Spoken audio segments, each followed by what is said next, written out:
Olá, amigos que me acompanham aqui pelo YouTube. Está começando mais uma edição do Bom Dia Mercado. Sejam todos bem-vindos a esse canal.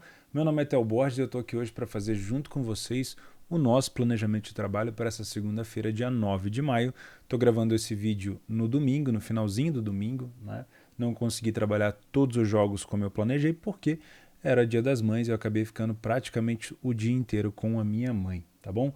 Vou passar com vocês aqui em cima dos resultados para a gente comentar algumas coisas, tá? Foram bastante jogos nesse domingo e a gente comenta também sobre essa segunda-feira. Geralmente na segunda-feira era um dia que eu tirava de folga, mas como eu quase não trabalhei nesse domingo, é provável que nessa segunda-feira eu venha buscar algum tipo de oportunidade se ela tiver, tá bom? Antes de começar, vou lembrar você e pedir você encarecidamente para se inscrever nesse canal e dar o like no vídeo se você puder, ajuda bastante. Se inscrever nesse canal é uma forma, obviamente, de você demonstrar para mim que você gosta desse tipo de conteúdo. Tem muita gente que acompanha o vídeo e que acompanha diariamente o vídeo, dá para ver nas estatísticas do YouTube, e a pessoa não é inscrita. Então, se você pretende aparecer por aqui amanhã, se você gosta do conteúdo, vai ser um prazer ter você inscrito aqui neste canal. A inscrição no canal e o like no vídeo ajuda o YouTube a entender que você gosta e vai divulgar mais para você em meio a tantos conteúdos que a gente tem por aí. Posso contar contigo?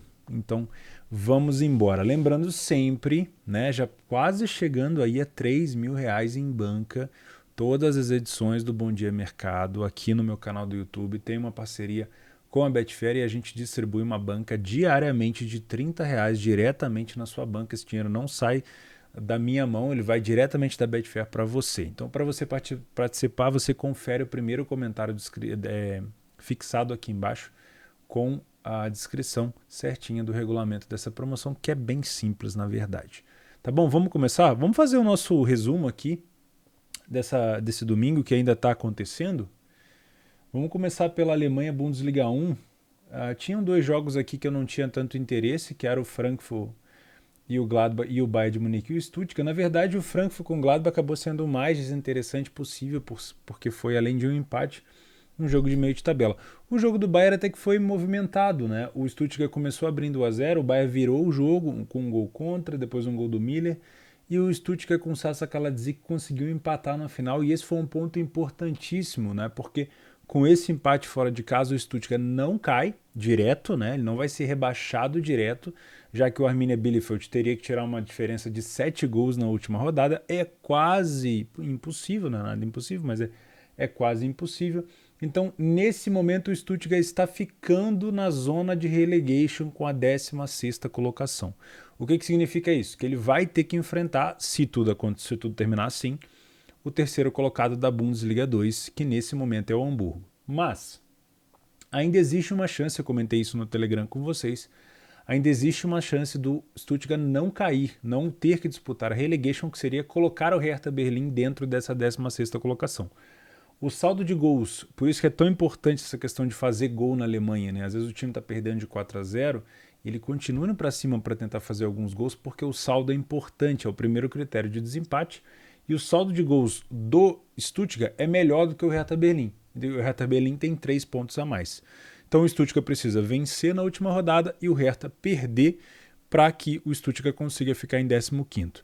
O adversário do Stuttgart em casa é o Colônia, e o Hertha Berlim visita o Dortmund fora de casa num provável último jogo do Haaland na equipe do Dortmund. Então, olha, a situação do Hertha não vai ser fácil, tá bom? Mas, óbvio, não é um rebaixamento direto, mesmo que o Hertha fique com a 16ª colocação, seria uma disputa de playoff com o terceiro colocado da Bundesliga 2. Falando em Bundesliga 2, tivemos aqui a UI Bremen, o único jogo que eu estava interessado no dia de hoje, acompanhei ele o jogo inteiro praticamente, né? Acho que cheguei aqui, já estava 5 minutos de jogo, mas dali para frente eu acompanhei o jogo todo.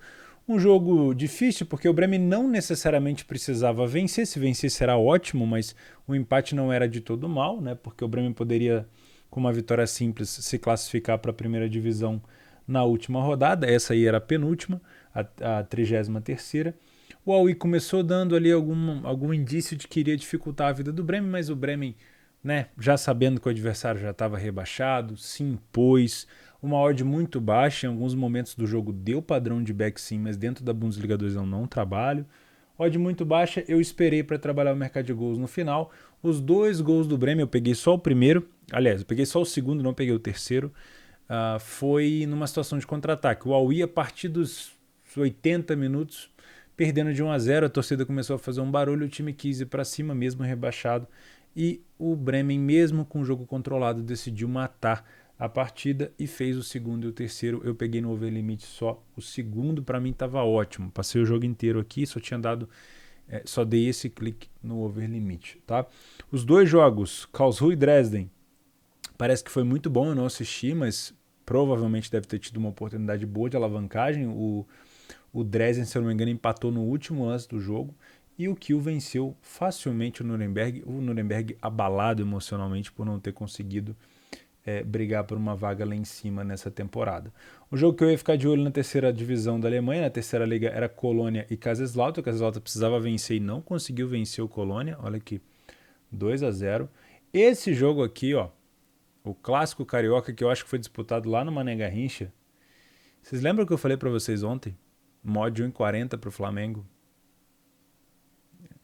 Às vezes, óbvio, eu custo a entender algumas pessoas querendo minimizar o peso de um clássico. Mas não consigo entender. Mod 1,40 para o Flamengo contra o Fluminense, contra o Botafogo, contra o Vasco. Mas eu não tem cara. É clássico. É clássico carioca, sempre foi. A gente está cansado de ver isso acontecer. Mas o Flamengo tem o melhor elenco, o Botafogo ainda está montando o seu time. Tudo bem, mas é clássico, é outro estilo de jogo, é outra parada, Né? E tinha todo aquele envolvimento extracampo do Flamengo, né? Óbvio, não estou aqui para ficar contando, eu não fiz o jogo, não peguei lei Flamengo, eu assisti o jogo com meu pai. E cara, sinceramente, não teria feito lei ao time do Flamengo durante o jogo. O Flamengo realmente esteve em cima. O que eu estou criticando aqui não é, eu falei que o Flamengo não ia ganhar, por isso eu ganhei dinheiro. Não. Estou criticando quem coloca essas odds do Flamengo tão baixa nos clássicos. Entende? E você que eu não sei se você é um trader profissional, um trader amador, um trader aspirante ou um apostador, um cara recreativo, quando você for pegar uma odd do Flamengo em 40, cara, pensa bem no que você está fazendo. Principalmente no Brasil, não só do Flamengo, dentro do Brasil, situação que o Galo vai estar 1,30, 1,40, o Palmeiras vai estar 1,25, 1,30. Pensa bem se aquilo lá faz sentido. Porque o Brasil sempre foi um dos campeonatos mais difíceis do mundo. É muito complicado, ainda mais você colocar isso dentro de um clássico. Então, para mim, não faz sentido nenhum. O Goiás venceu o Atlético Goianiense, a odd do Atlético Goianiense também era baixa pra caramba. Deixa eu colocar as odds aqui pra gente ver, ó. Ó o Flamengo aqui, ó. Tinha começado 1,50, ontem eu vi 1,40, tá? Ó lá, 1,36, foi de 1,36 para 1,50. O Atlético Goianiense começou em 75, também não venceu. Ó o Brasil aí, ó. Palmeiras começou em 45, também não venceu. Ó o Brasil aí. Vai falar que o Campeonato Brasileiro é fácil? Vocês sabem que não é, né? Por enquanto, o Corinthians vai vencendo o Bragantino, o Santos vai vencendo o Cuiabá, 0-0 em Fortaleza e São Paulo, 0-0 em Juventude e Inter. O Cruzeiro venceu o Grêmio por 1-0 aqui na Série B e um 0-0 entre Guarani e Ponte, o derby lá de Campinas. O Rangers venceu por 2-0, mas o Rangers já não vai conseguir ser campeão. Na Espanha, Villarreal e Sevilha ficou no 1-1. Acho que ficou bom para o Sevilha esse resultado. E o Atlético Madrid venceu o Real Madrid. Também vim com essa opinião ontem aqui, dizendo que o Real Madrid está de ressaca, não tem mais o que brigar no campeonato, e o Atlético Madrid precisaria muito vencer por conta da Champions. E acabou se concretizando, mas eu não quero vir aqui e dar uma de profeta do acontecido, porque eu não entrei nesse jogo, não ganhei dinheiro nisso, tá bom? Eu não dou tip aqui, eu não indico entrada, então eu só estou comentando o cenário. E é o que a gente faz aqui, cria cenário, cria contexto, isso é importante, tá? O Arsenal venceu o Leeds, na disputa aqui o Arsenal precisava ir para Champions, né? Tá tentando ir para Champions. E o Leeds briga contra o rebaixamento. O resultado do Everton foi excelente para o Everton, mas foi péssimo para o Leeds. Deixa eu dar uma olhada na tabela aqui. O Everton empurrou o Leeds para a 18ª colocação e saiu da zona de rebaixamento nesse momento. O Everton que é treinado pelo Frank Lampard, se eu não estou enganado. Tá? O West Ham passou o carro no time do Norwich, também era um cenário que eu tinha criado aqui com vocês de trabalhar um Leon Norwich, porque o West Ham tinha tomado um sapeco lá do Frankfurt na semifinal da Europa League e precisaria proteger a sua vaga na Conference, né? É importante. E o City venceu, o Newcastle também não era muito difícil de se esperar. A Atalanta venceu o Spezia no jogo de gols, Venezia venceu o Bolonha no jogo de gols, o Venezia ainda tem chance, mas é difícil, tá? Salernitana e Cagliari, os dois pontuaram, ficou ruim para todo mundo aqui, né? Porque isso aqui é disputa direta para a última vaga de rebaixamento. E o Milan venceu de virada a equipe do Verona e segue no topo. A Inter segue zicando, tentando secar o Milan, mas não consegue. O Milan, depois que tomou o gol do Verona, eu cheguei a acompanhar um pouquinho, foi um massacre. O Milan queria muito esse gol e conseguiu a virada. Bom, no Campeonato Português o Porto já havia sido campeão, então eu não olhei para mais nada. Eu acredito que o Ajax aqui, não sei se o Ajax ainda tem chance de perder esse título. São 34 rodadas, ainda tem chance de perder esse título sim. O Ajax, se vencer, será campeão, não conseguiu vencer. Quem que disputa o título com o Ajax? Desculpa. O PSV. E o PSV empatou com o Feyenoord. O PSV poderia ter encostado também, não conseguiu. Beleza, 10 minutinhos a gente fazendo 11, né? A gente fazendo um resumo, mas é importante pra gente ter também uma ideia do que aconteceu nesse domingo. Eu imagino que você também não tenha trabalhado tantas coisas por conta do Dia das Mães. Vamos então ao nosso dia de segunda-feira. Fiorentina e Roma fazem, para mim, para os meus métodos, um dos principais jogos do dia. A gente tem a Fiorentina ainda sonhando com uma vaga na Liga dos Campeões, não, na Liga Europa. A Fiorentina esteve em quinto, desceu para sexto e agora está em oitavo. Com a vitória da Atalanta sobre o Spezia por 3-1, a Fiore está muito ameaçada de ficar sem nada. E olha só, vamos ser sinceros, a Fiore fez um excelente cash, uma excelente caixa esse ano vendendo do San Vlahovic para a Juventus. Mas estar presente numa competição europeia é muito importante para a Fiorentina, para essa questão de continuar crescendo, continuar entrando dinheiro, assim como para a Atalanta. A Atalanta também está brigando muito por conta disso, né? A Roma está na final da Conference League contra a equipe do Feyenoord, né? Então ela tem como ir para a Europa League, se eu não me engano, via Conference. A Lazio tem 62 pontos. Eu acho difícil a Fiorentina buscar a Lazio, então a briga da Fiore, na minha opinião, é aqui pela sexta ou sétima colocação, ou Europa League ou Conference League. E nada melhor do que você vencer um adversário direto, né? Já que a Roma tem 59, se a Fiorentina vencer também vai a 59 e fica muito aberto essa disputa, tá? Vamos ver os últimos jogos das duas equipes? A Roma venceu a Fiorentina nos últimos 5 jogos. 3-2, 2-1, 2-0, 2-1 e 4-1. Depois teve um empate por 2-2 e uma vitória da Fiore por 7-1. Meu Deus, compensou tudo que tinha tomado, né? A Fiorentina em casa, nos últimos jogos, empatou com o Verona, venceu o Bolonha por 1-0, venceu o Empoli por 1-0, venceu o Venezia por 1-0, tá complicado sem o do San Vlahovic aí, hein? Aí depois perdeu para a Udinese de 4-0, naquele jogo onde a Udinese não vencia, se eu não me engano, a Fiore desde 2000 e blau, né? Foi uma quebra ali de tabu, de invencibilidade incrível, né? E nos últimos jogos gerais, a Fiorentina vem de 4 derrotas, 4 resultados negativos para Salernitana, Juventus, Udinese e Milan. Não é uma fase boa da Fiore realmente. Já a Roma está em lua de mel com o Mourinho, né? A Roma tá feliz. Agora sim deu para sentir, dando uma olhada lá nos vídeos no Instagram da Roma, deu para sentir que o time agora tá orgulhoso de estar na final da Conference. Desde da fase de grupos deu para perceber que o time, né, pelo menos naquele momento, não estava muito interessado, né? Parecia que queria só dar importância se fosse Europa ou Champions League, mas o time foi indo, foi classificando, foi batendo, foi pegando time grande, eliminou o Leicester na semifinal e está na final contra o Feyenoord e vai entrar como favorito muito provavelmente, né?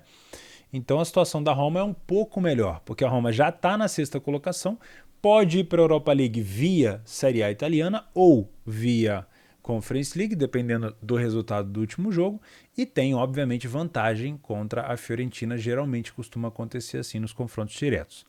Mas os últimos jogos da Roma, vamos lá. Fora de casa, venceu a Samp por 1-0, empatou com o Napoli 1-1 e só. Foram poucos jogos da Roma. E perdeu para a Inter por 3-1.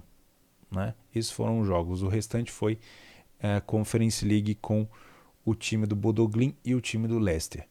De maneira geral, nos últimos resultados, 3 empates, 1 vitória e 1 derrota para o time da Roma. Sinceramente, desde o início da competição, eu tive algumas críticas com a Roma do Mourinho. Tá?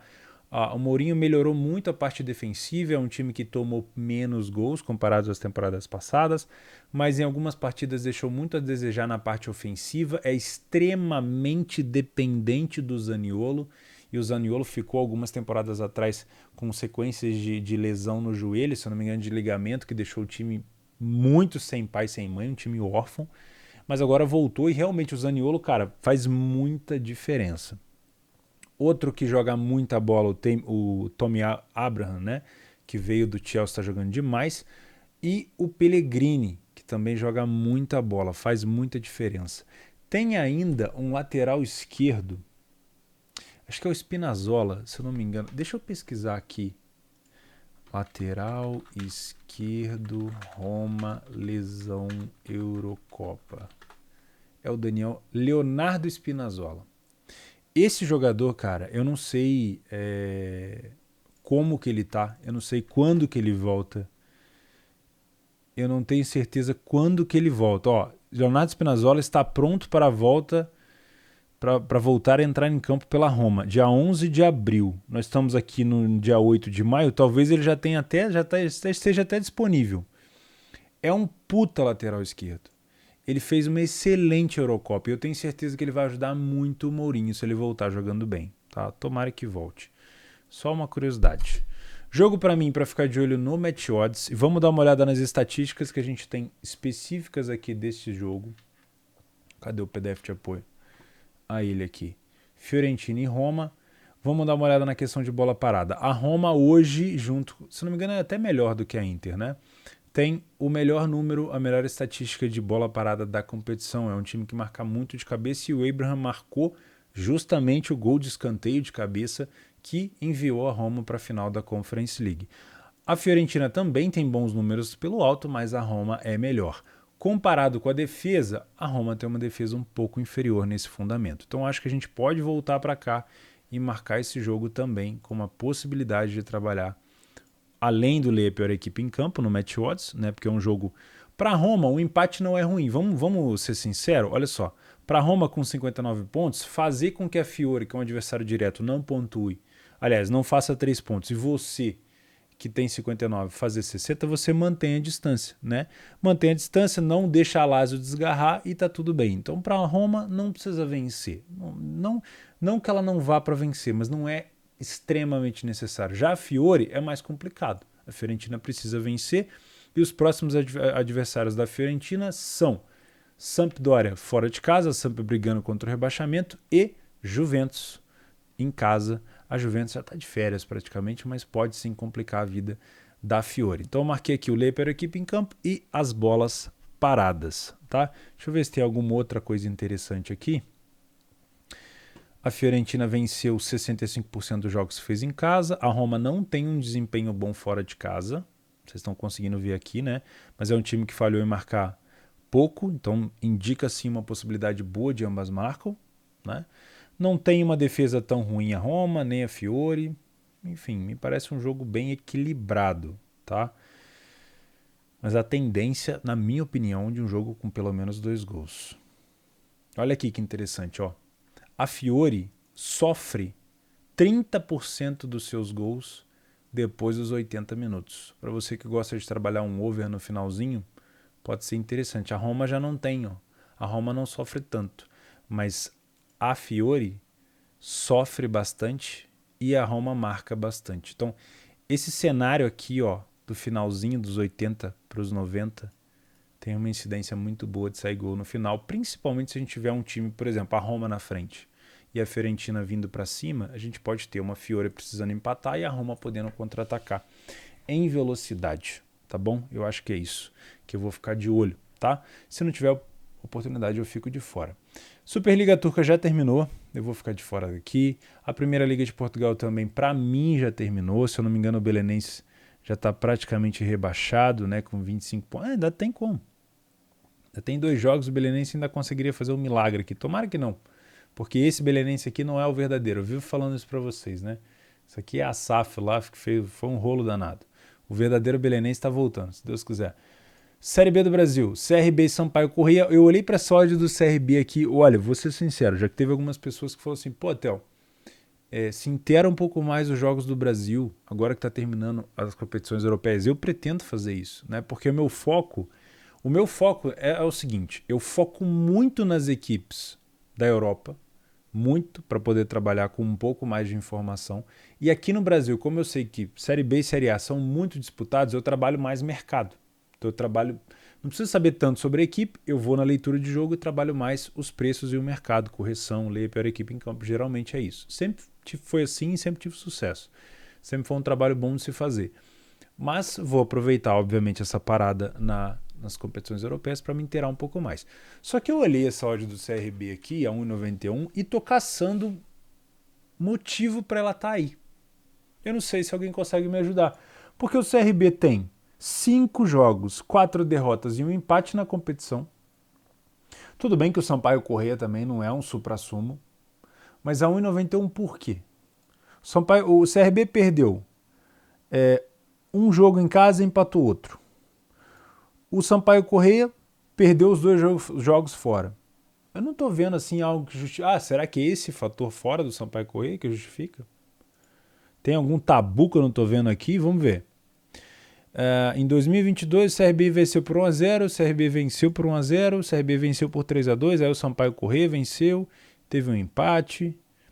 Cara, eu realmente não estou entendendo. Tá muito baixo para mim, tá? Então se eu fosse fazer algo, seria aqui mercado também, com possível correção do favorito.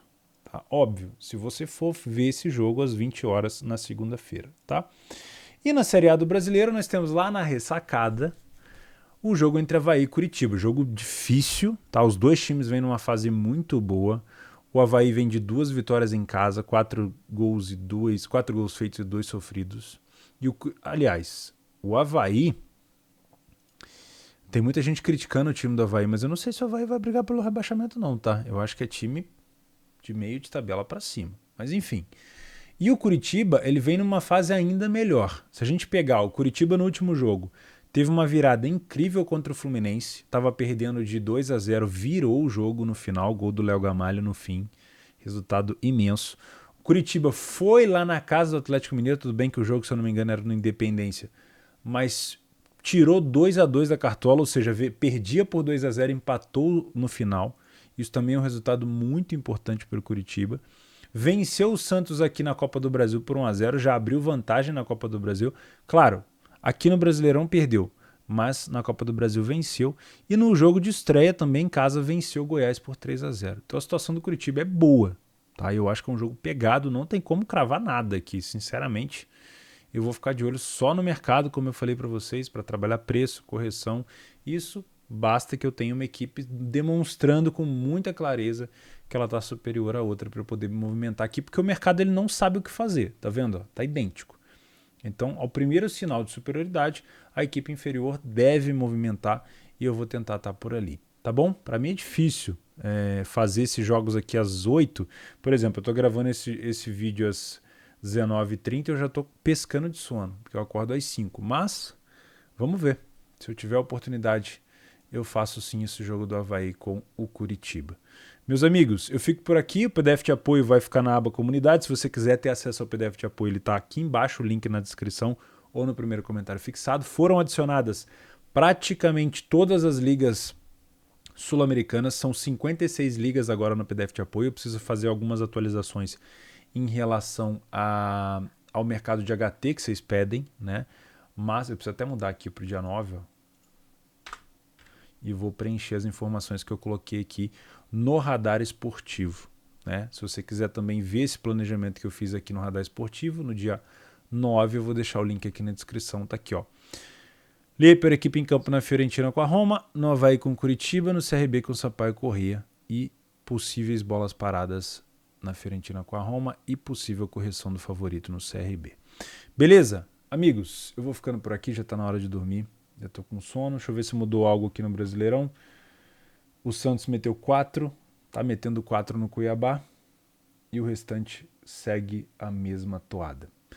Uma excelente semana para todos nós. Um grande abraço. Espero que você tenha aproveitado com a mãe de vocês. Se você não estava perto, espero que você tenha ligado. Se ela não está mais presente, espero que você tenha rezado por ela. E a gente se vê. Um abraço.